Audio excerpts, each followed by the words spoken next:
آج کی نئی ٹیکنالوجی کی ویڈیو میں ہم ایک نیا کنٹینٹ ڈسکس کرنے جا رہے ہیں، وہ ہے اباؤٹ میٹاورس۔ بظاہر یہ بہت بڑی ایجاد ہوگی، لیکن آخر یہ ہے کیا اور ہماری زندگیاں اس سے کیسے تبدیل ہو سکتی ہیں؟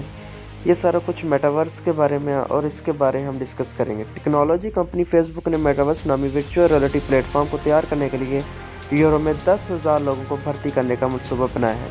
میٹاورس ایک آن لائن دنیا ہوگی جہاں لوگ ایک وی آر ہیڈ سیٹ کے ذریعے ورچوئل ماحول میں گیم کھیلنے کے علاوہ وہاں کام اور بات چیت کر سکیں گے۔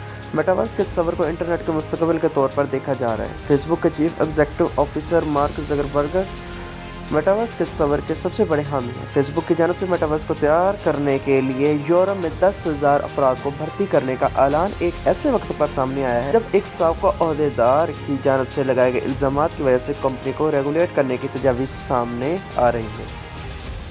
فیس بک نے ایک بلاگ پوسٹ میں کہا ہے کہ میٹاورس نئی تخلیقی معاشی اور معاشرتی مواقع پیدا کرنے کا ذریعہ ہو سکتا ہے اور یورپی لوگ اس کی تیاری میں اہم کردار ادا کر سکتے ہیں۔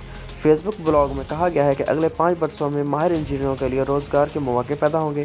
فیس بک نے کہا ہے کہ یورپی یونین میں سرمایہ کاری کے کئی فوائد ہیں، جن میں وہاں صارفین کی بڑی مارکیٹ، اعلیٰ یونیورسٹیاں اور انتہائی باصلاحیت لوگوں کی موجودگی ہے۔ بعض لوگوں کا کہنا ہے کہ فیس بک کی جانب سے میٹاورس کو تیار کرنے کے لیے یورپ میں 10,000 لوگوں کو بھرتی کرنے کا اعلان حالیہ مہینوں میں سامنے آنے والے اسکینڈل سے توجہ ہٹانے اور اپنی شہرت کو دوبارہ بحال کرنے کی ایک کوشش ہے۔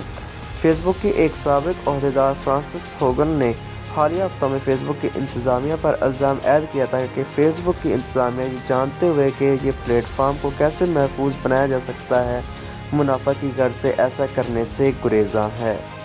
اب ساتھ کے ساتھ ہم یہ بھی دیکھ سکتے ہیں کہ آخرکار میٹاورس ہے کیا۔ ماہرین اور تجزیہ کاروں کا کہنا ہے کہ ٹیکنالوجی کمپنیوں کی طرف سے دوسری بڑی ایجاد میٹاورس ہوگا، جو ابھی محض تصور کے طور پر موضوع بحث ہے۔ یہ تصور ٹیکنالوجی کے سب سے بڑے ناموں جیسے فیس بک کے مارک زکربرگ اور ایپ گیمز کی ٹیم سونی کی توجہ اور وسائل اپنی جانب کھینچ رہا ہے۔ کچھ لوگوں کے خیال میں میٹاورس انٹرنیٹ کا مستقبل ہے، جبکہ عام لوگوں کے لیے یہ محض ورچوئل ریئلٹی کے بہتر ورژن کی طرح کا ہو سکتا ہے۔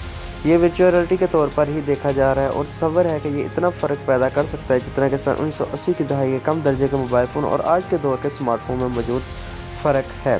اس نئی ایجاد کے بعد کمپیوٹر استعمال کرنے کے بجائے میٹاورس کی ورچوئل دنیا میں جانے کے لیے آپ کو ایک ہینڈ سیٹ استعمال کرنا ہوگا اور اس سے آپ تمام ڈیجیٹل انوائرمنٹ سے رابطہ قائم رکھ سکیں گے۔ اس وقت زیادہ تر گیمنگ کے لیے استعمال ہونے والی ورچوئل ریئلٹی کے برعکس ورچوئل ورلڈ کسی بھی چیز مثلاً کام، کھیل، کنسرٹس، سنیما اور باہر نکل کر گپ شپ کرنے کے لیے عملی طور پر استعمال کی جا سکے گی۔ تو امید ہے آج کی ویڈیو آپ کو اچھی لگی ہوگی۔ اس طرح کی مزید انٹرسٹنگ ویڈیو حاصل کرنے کے لیے ہمارے پیج کو لائک کریں، چینل کو سبسکرائب کریں، ویڈیو کو لائک کریں، ہمارے ساتھ رہیں۔ انشاءاللہ ملتے ہیں نیکسٹ ویڈیو میں۔ اپنا خیال رکھیں، تب تک کے لیے اللہ حافظ۔